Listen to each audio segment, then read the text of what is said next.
अस्सलाम वालेकुम dear student. तो आज हमारा टॉपिक है डिस्कशन का resolution of vector into rectangular components. देखें, जिस तरह से मैंने आप लोगों को पहले बताया हुआ है कि भाई वेक्टर जो होता है उसके पास इनफाइनाइट कंपोनेंट होते हैं, पर जब हम वेक्टर की बात स्पेस में करते हैं तो हम कहते हैं वेक्टर के पास मैक्सिमम 3 कंपोनेंट्स होते हैं। पर उसी वेक्टर की बात जब हम प्लेन में करते हैं तो हम कहते हैं वेक्टर के पास 2 कंपोनेंट होते हैं मैक्सिमम। तो आज हम प्लेन की बात करेंगे।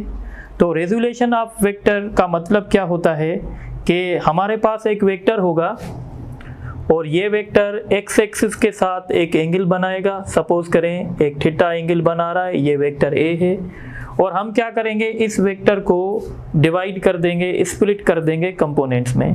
एक कंपोनेंट ऐसा होगा जो एक्स एक्सिस पे बनेगा और एक कंपोनेंट ऐसा होगा जो वाई एक्सिस पे बनेगा।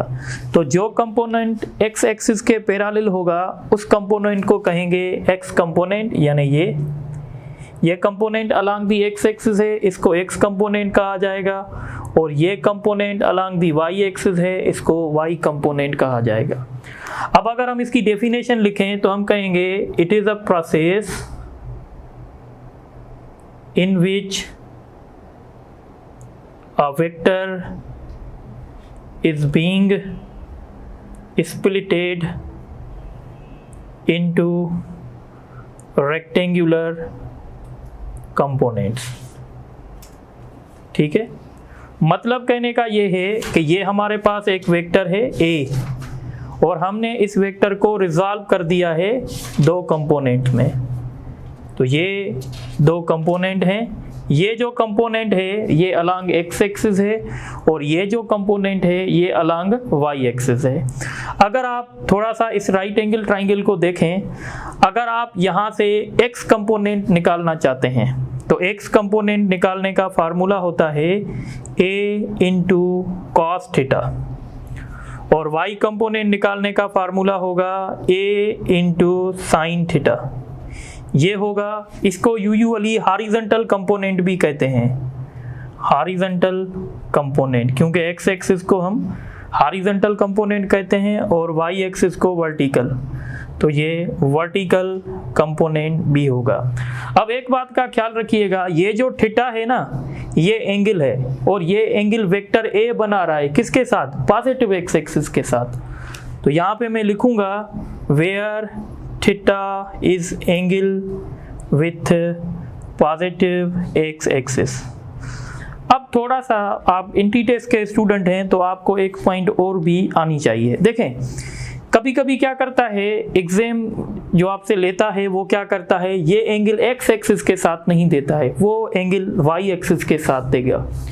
जब एंगल वाई एक्सिस के साथ देगा तो आप ट्राइंगल को ऐसे देखेंगे, यानी अगर आपको ये एंगल देगा ना तो ये आपका बेस बन जाएगा और ये आपका परपेंडिकुलर बन जाएगा।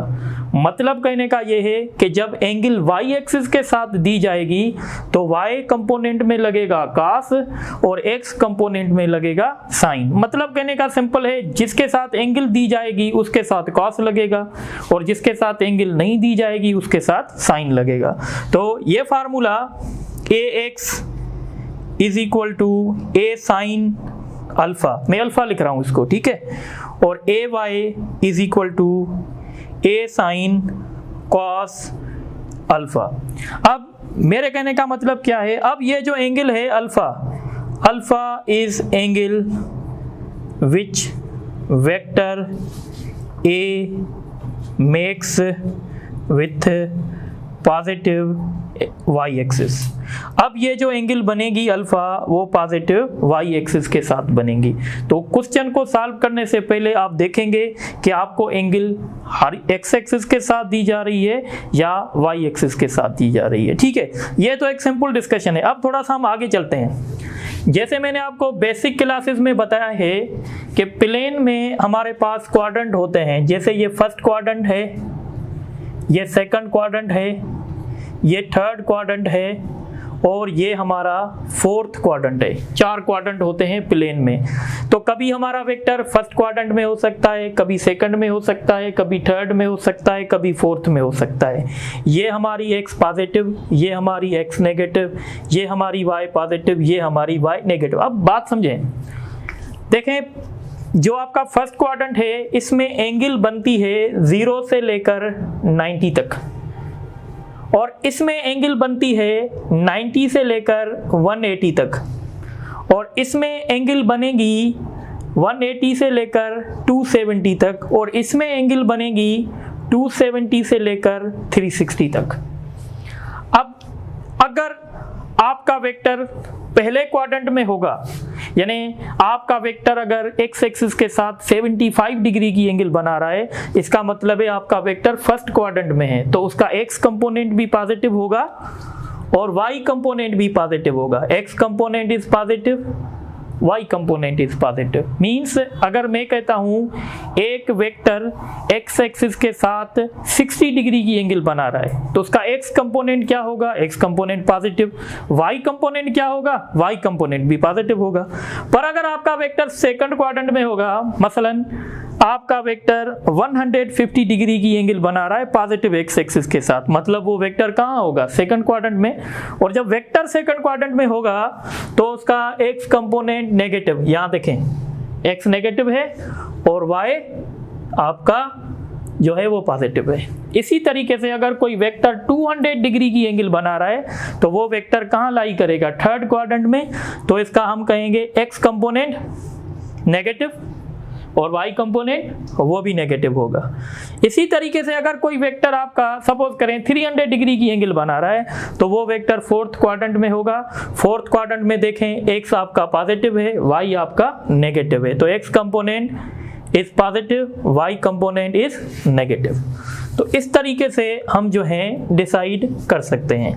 अब थोड़ा सा हम इसको आगे ले जाएंगे और आपको एक बात और भी समझनी पड़ेगी। देखें ये थोड़ी सी बात आपको समझनी पड़ेगी। ये मैंने एक लाइन ड्रा की है, कॉन्सेप्चुअल लाइन है।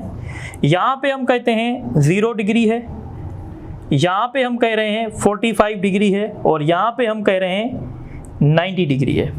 देखें अगर आपका वेक्टर 0 डिग्री की एंगल बनाएगा तो इस केस में x कंपोनेंट वेक्टर के मैग्नीट्यूड जितना होगा और y कंपोनेंट 0 हो जाएगा। यानी अगर मैं कहूँ एक वेक्टर है जिसका मैग्नीट्यूड 10 है और वो एंगल बना रहा है x एक्सिस के साथ 0 डिग्री, तो बताओ इसका y कंपोनेंट क्या होगा? तो y कंपोनेंट इसका 0 होगा। याद रखिएगा अगर कोई वेक्टर x एक्सिस पे लाई करेगा तो उसका y कंपोनेंट 0 होगा। यानी हम ऐसे कहेंगे कि ये जो वेक्टर है vector lying on x axis, तो जब वेक्टर हमारा x एक्सिस पे लाई करेगा उसका y कंपोनेंट 0 हो जाएगा। तो ये बात आपको समझनी चाहिए। इससे अब देखें जैसे ही एंगल 0 से इंक्रीज होती जाएगी 45 के तरफ हो जाएगी। अब देखें अगर आपकी एंगल लेस देन 45 है, अगर आपकी एंगल लेस देन 45 है तो इसमें x कंपोनेंट ज्यादा होगा, y कंपोनेंट कम होगा। यानी x component is greater than y component when your angle is between 0 and 45, means when your angle is less than 45. But when angle is exactly 45, then what happens? Then we say x component is equal to y component. यानी x component y component के बराबर कब होगा?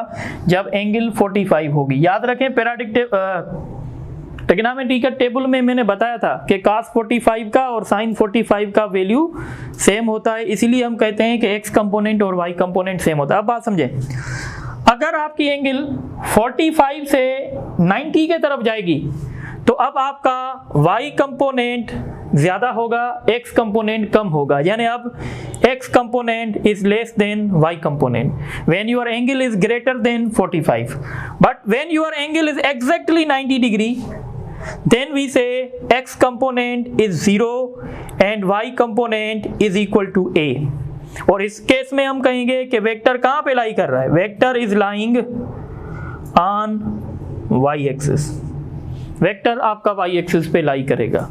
तो ये बात भी बहुत इंपॉर्टेंट है जो आप लोगों को समझनी चाहिए। एक बात और याद रखिएगा, वेक्टर का जो कंपोनेंट होगा वो या तो वेक्टर के मैग्नीट्यूड के इक्वल हो सकता है, या तो उससे कम हो सकता है, या तो वो 0 हो सकता है, पर उससे बड़ा कभी भी नहीं हो सकता। सपोज मैं कहता हूं कि भाई x कंपोनेंट वेक्टर का, सपोज करें एक वेक्टर 10 है, अगर एक वेक्टर का मैग्नीट्यूड 10 है तो हम ये कह सकते हैं कि इसका x कंपोनेंट 10 है, हम कह सकते हैं, क्योंकि इस केस में उसका y कंपोनेंट 0 होगा। पर हम ये नहीं कह सकते कि उसका x कंपोनेंट 12 है, यानी किसी भी वेक्टर का कंपोनेंट वेक्टर के मैग्नीट्यूड से बड़ा नहीं हो सकता। तो ये पॉइंट भी मैं लिख रहा हूं, the component of a vector can not be greater than magnitude of vector. तो ये बात आप लोगों को समझ में आनी चाहिए। अब एक बात और देखें, अब हम इस टेबल को देखेंगे, ये बहुत इंपॉर्टेंट है, ठीक है। देखें 0, 0 के बाद 30, 30 के बाद 45, 45 के बाद 60, 60 के बाद 90, ठीक है। अब रिपीट होगा, रिपीट कैसे, देखें ये 90 है तो 90 ये 30 है, 30 का जो वैल्यू होगा वो हम कहेंगे 150 डिग्री का वैल्यू होगा। 30 डिग्री का और 150 डिग्री का वैल्यू सेम होगा। क्या मतलब है इसका, मैं आगे बताऊंगा। 45 डिग्री, अच्छा आप क्या करेंगे, यहाँ 0 में एंगल ऐड करते जाएंगे और यहाँ वही एंगल 180 में से माइनस करते जाएंगे। भाई 0 में क्या ऐड किया, ठीक है 30 ऐड किया, तो 180 में से क्या सब्ट्रैक्ट करना पड़ेगा, तो हम क्या करेंगे 180 में से माइनस करेंगे और यहाँ क्या करेंगे 0 में वो प्लस करेंगे। 0 में हमने प्लस किया 30, तो हमने 180 में से माइनस किया 30। इसी तरीके से 45, जो वैल्यू 45 का होगा, जो वैल्यू 45 का होगा वो वैल्यू किसका होगा, तो हम क्या करेंगे 180 में से 45 माइनस करेंगे। तो जब 180 में से 45 माइनस करेंगे क्या आएगा 135। इसका मतलब है 135 का और 45 का वैल्यू सेम होगा। इस तरीके से हम कह रहे हैं 60, जब हम 60 कहेंगे तो हम 180 में से 60 माइनस करेंगे तो ये बन जाएगा 120। अब हम थीटा में 90 ऐड कर रहे हैं तो हम 180 में से 90 माइनस करेंगे, 90 90 के बराबर हो जाएगी। अब देखें मैंने आपको बड़ी इंपॉर्टेंट बात बताई है, कोई आपसे कह रहा है cos 135 का वैल्यू बताएं। अब 135 आपको याद तो नहीं है, पर अब आप थोड़ा सा कॉमन सेंस यूज करें कि भाई 180 में से हमने क्या माइनस किया हुआ है 45, इसका मतलब है ये वैल्यू cos 45 के बराबर होगा। साइन देखेंगे कि ये वैल्यू पॉजिटिव होगा नेगेटिव होगा वो हम देखेंगे, पर आप कह सकते हैं कि जो cos 135 का वैल्यू होगा वो cos 45 का वैल्यू भी सेम होगा। ये मैं आगे जाके बताऊंगा, साइन का जरूर फर्क होगा, प्लस माइनस हो सकता है, वो भी मैं आपको गाइड करूंगा, ठीक है। तो ये बात क्लियर हो गई। अब देखें दूसरी बात, अब जो एंगल आप 0 में ऐड करेंगे वो एंगल आप 180 में ऐड करेंगे, यानी 180 में आपने 30 ऐड कर ली, क्या आएगा 210, यानी 30 का 210 का वैल्यू सेम है। अब यहाँ जब हम नीचे आएंगे तो क्या करेंगे 180 में से वो चीज़ ऐड करते जाएंगे। 0 में 45 तो इसमें करेंगे तो 225। इसी तरीके से 0 में 60 तो इसमें ऐड करेंगे क्या हो जाएगा 240 आई थिंक। और अगर आप इसमें 0 में 90 ऐड करेंगे तो 90, 180 में ऐड करेंगे तो 270, ये हो जाएगा। अब वही बात, अब आपको क्या करना पड़ेगा, ऐसे ऊपर चलेंगे और अब आप यहाँ से सब्ट्रैक्शन करना शुरू करेंगे। यानी आप कह रहे हैं 30 डिग्री, तो आप क्या करेंगे, अब आप ऐसे करते जाएंगे कि आप 300 में से यानी 360 में से अब आप माइनस करते जाएंगे। जैसे आप कह रहे हैं 30, तो मैं कहूँगा 330। आप कह रहे हैं नहीं 45, तो मुझे क्या कहना चाहिए? तो मैं क्या करूँगा, 360 में से 45 माइनस करूँगा तो क्या बचेगा? आई थिंक 315 बचेगा। तो आप कहेंगे भाई 45, मैं कहूँगा 315। इसी तरीके से आप कहेंगे 60, तो मैं कहूँगा 300। आप कहेंगे 90, तो मैं कहूँगा 270, यानी 270 का और 90 का वैल्यू सेम होगा। तो ये सारा सर्किल मैंने आप लोगों को बता दिया।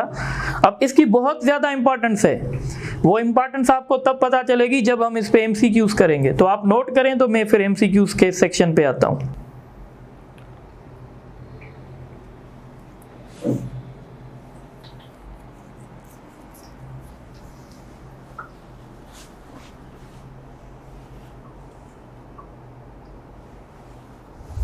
अच्छा, अब कुछ एमसीक्यूज मैंने लिखे हैं टॉपिक के जो रिलेटेड हैं, इनको डिस्कस कर लेते हैं। तो क्वेश्चन नंबर 1 है the angle between rectangular components. ये इंटी टेस्ट में भी क्वेश्चन रिपीट हो चुका है। देखें, रेक्टेंगुलर कंपोनेंट्स ये थे AX और AY। तो ये AX और AY आपस में परपेंडिकुलर होते हैं, तो इसीलिए हम कहते हैं कि इनके बीच में एंगल जो है 90 डिग्री होती है। ठीक है। The process in which a vector is being splitted into components is known as। थोड़ी देर पहले मैंने डेफिनेशन लिखी थी और ये क्वेश्चन भी इंटी टेस्ट में आ चुका है, तो हम इसको कहते हैं रेजुलेशन ऑफ वेक्टर। ठीक है। उसके बाद एक क्वेश्चन है, a vector A makes an angle theta with y axis then its y component. अब देखें, कुछ स्टूडेंट जो हैं उनको याद होता है कि y कंपोनेंट जब भी पूछेगा तो हम कहेंगे उसके साथ साइन लगेगा। पर जैसे कि मैंने आपको थोड़ी देर पहले बताया, आप ये बात ज़रूर पढ़ेंगे कि आपकी एंगल किसके साथ है। तो एंगल यहाँ पे y एक्सिस के साथ दी जा रही है। जब एंगल y एक्सिस के साथ दी जाएगी तो y कंपोनेंट में क्या लगेगा? तो y कंपोनेंट में cos लगेगा। ठीक है। जिसके साथ एंगल दी जाएगी ना, उसके साथ cos लगेगा। एंगल कहाँ किसके साथ दी जा रही थी? y के साथ, तो y में cos लगेगा। तो इसका राइट ऑप्शन होगा B। इसी के साथ थोड़ा यहाँ फोकस करें, तो ये क्वेश्चन देखें, a 10 newton force is acting along X axis then its Y component. Common sense है, प्योर, मैंने लिखा भी था। देखें, क्वेश्चन वाला खुद आपको बता रहा है कि ये फोर्स कहाँ पे एक्ट कर रहा है, सिर्फ और सिर्फ एक्स एक्सिस पे। यानी जब फोर्स एक्स एक्सिस पे एक्ट करेगा तो उसका वाई कंपोनेंट क्या होगा? तो उसका वाई कंपोनेंट जो होगा वो 0 होगा, क्योंकि y कंपोनेंट है ही नहीं, सारा फोर्स x एक्सिस पे एक्ट कर रहा है। इसी तरीके से अगर इसी क्वेश्चन को मैं ऐसे करूं, और 10 newton force is acting along x axis then its x component, तो x कंपोनेंट कितना होगा? यही होगा, 10 न्यूटन ही होगा। पर आपसे क्वेश्चन कह रहे थे y कंपोनेंट इसका 0 होगा। इसके बाद ये क्वेश्चन देखें, a vector A makes an angle 60 degree. कितनी एंगल बना रहा है? 60 degree with positive X axis, then which of the following is correct. तो मैंने एक बार ड्रा किया था और यहाँ पे मैंने लिखा था कि एंगल अगर 45 से कम होगी तो एक्स कंपोनेंट डोमिनेंट होगा, और अगर 45 से बड़ी होगी तो एक्स कंपोनेंट छोटा होगा। तो इसका राइट ऑप्शन आप खुद दे सकते हैं, एंगल 60 डिग्री की बन रही है, इसका मतलब है एक्स कंपोनेंट छोटा होगा, वाई कंपोनेंट बड़ा होगा। तो ये ऑप्शन डी सही है। ठीक है। यह क्वेश्चन देखें, 20 newton force is making an angle 30 degree with positive X axis then its vertical component. ये तो बिल्कुल सिंपल है, इसमें कुछ भी नहीं है। वर्टिकल कंपोनेंट मैंने कहा था किसको कहते हैं? वाई कंपोनेंट को। और वाई कंपोनेंट सबसे पहले देखेंगे एंगल किसके साथ दी जा रही है? एक्स एक्सिस के साथ। एक्स एक्सिस के साथ एंगल दी जाएगी तो वाई के साथ साइन लगेगी, यानी हम कहेंगे a इंटू साइन थीटा। और यहाँ पे a का वैल्यू क्या है? a का वैल्यू दिया गया है 20, साइन 30। साइन 30 का वैल्यू 1/2 होता है, तो ये 10 हो जाएगा। तो इसका राइट ऑप्शन जो है वो ए होगा। ठीक है। अब ये क्वेश्चन देखें, a vector A makes an angle 150 degree with positive X axis then. तो जब 150 डिग्री की एंगल बनेगी मतलब वेक्टर हमारा कहाँ होगा? सेकंड क्वाड्रेंट में। ये फर्स्ट क्वाड्रेंट में एंगल 0 से लेकर 90 तक थी और सेकंड में 90 से लेकर 180। तो परहैप्स ये जो 150 है ये यहाँ लाई करेगा। वेक्टर आपका सेकंड क्वाड्रेंट में होगा और क्लियर कट मैंने बताया है सेकंड क्वाड्रेंट में होगा तो एक्स नेगेटिव y पॉजिटिव होगा। तो आपको अब देखना पड़ेगा। तो आई थिंक वो डी ऑप्शन है जिसमें x कंपोनेंट नेगेटिव है और y कंपोनेंट पॉजिटिव है। इसी तरीके से एक और क्वेश्चन देख लें। A vector making an angle 60 degree, a vector making an angle 60 degree, ठीक है, with x axis, with positive x axis, ठीक है, and it's x component is 20 units, find y component. अब यहाँ पे थोड़ा सा सीन चेंज हो गया है। आपको इन्होंने x कंपोनेंट दिया है, कितना दिया है 20, और एंगल इन्होंने दी है 60 डिग्री, आपसे y कंपोनेंट पूछना चाहते हैं। देखें, एक जो एवरेज स्टूडेंट होगा वो उसको कुछ एक और मेथड से सॉल्व करेगा। वो क्या करेगा, x component a into cos theta होता है, वो यहाँ से सबसे पहले a निकालेगा, और a निकालने के लिए आपको क्या करना पड़ेगा, ax कितना है 20, a आपको चाहिए, और cos 60 का वैल्यू क्या होता है 1/2, तो a आपको मिल गया 40। जब a आपको मिला हुआ है, एंगल मिली हुई है, अब आपको y कंपोनेंट फाइंड करने से कोई भी नहीं रोक सकता। पर ये एंटीटेस के स्टूडेंट की अप्रोच नहीं है। यानी अब आप y कंपोनेंट कैसे निकालेंगे, a इंटू साइन थीटा से। a कितना है 40, और साइन 60 का वैल्यू रेडिकल 3/2 है, तो इसका सही ऑप्शन होगा 20 रेडिकल 3। कोई मसला नहीं है, यहाँ पे एक ऑप्शन हम लिख लेते हैं, तो ये होगा। पर देखें, मैं आपको सजेस्ट करूंगा आप ऐसे ना करें। थोड़े आप मुझे जो है, ठीक है, पढ़े लिखे नज़र आ रहे हैं, तो आप क्या करेंगे, आप टेंजेंट थीटा उठाएंगे। भाई टेंजेंट थीटा किसके बराबर होता है, ay अपान ax, ठीक है। यहाँ से आपका काम हो जाएगा। अगर आपको ax गिवन है तो ay कैसे मिलेगा, ay मिलेगा ax multiplied by tangent theta. देखें, ये लंबा प्रोसेस हमें नहीं करना पड़ेगा, जल्दी से सॉल्यूशन हो जाएगी। अब आप खुद बताएं, ax कितना था 20 यूनिट्स, ठीक है।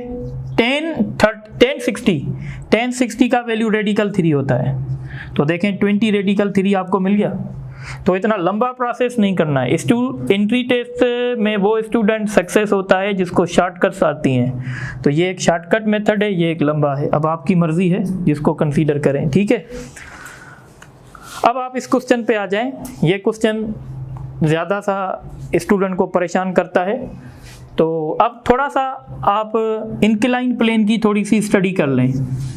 आपने की होगी चैप्टर नंबर 3 में। ये इंक्लाइन प्लेन एक एंगल बनाता है। ये हम समझते हैं कि हमारी गाड़ी है, ये गाड़ी बन गई अब, ठीक है, इस तरीके से। ये इसका वेट होता है, ये वेट है W है ये, और ये वेट के कंपोनेंट्स होंगे 2। ये कंपोनेंट जो है वो ग्राउंड के पैरेलल है। इस कंपोनेंट को कहेंगे वेट का पैरेलल कंपोनेंट है, यानी जो ग्राउंड के पैरेलल है, और ये जो वेट का कंपोनेंट है वो ग्राउंड से परपेंडिकुलर है। अब एक बात याद रखें, ये ऐसे और ऐसे ये एंगल सेम होती हैं, यानी जो एंगल यहाँ बनेगी वो एंगल यहाँ बनेगी। यानी अब आप खुद देखें, हम अपनी लैंग्वेज में इसको y कंपोनेंट कहते हैं और इसको क्या कहते हैं, x कंपोनेंट कहते हैं। अब आपकी एंगल किसके साथ दी जा रही है, अब आपकी एंगल y कंपोनेंट के साथ दी जा रही है। तो जब y एक्सिस के साथ एंगल दी जाएगी और हमें x कंपोनेंट चाहिए, तो उस x कंपोनेंट में क्या लगेगा, साइन लगेगा या कॉस लगेगा। जब एंगल y के साथ दी जाए तो y x कंपोनेंट में क्या लगेगा, तो x कंपोनेंट में साइन लगेगा। अब वेट देखें कितना है 1000, और 1000 को हम क्या करेंगे, साइन 30 का वैल्यू क्या होता है 1/2, तो ये हो जाएगा 5000। तो इसका राइट ऑप्शन जो है बी होगा, ठीक है। तो आप इसको नोट करें, तो 1-2 क्वेश्चन और भी देख लेते हैं।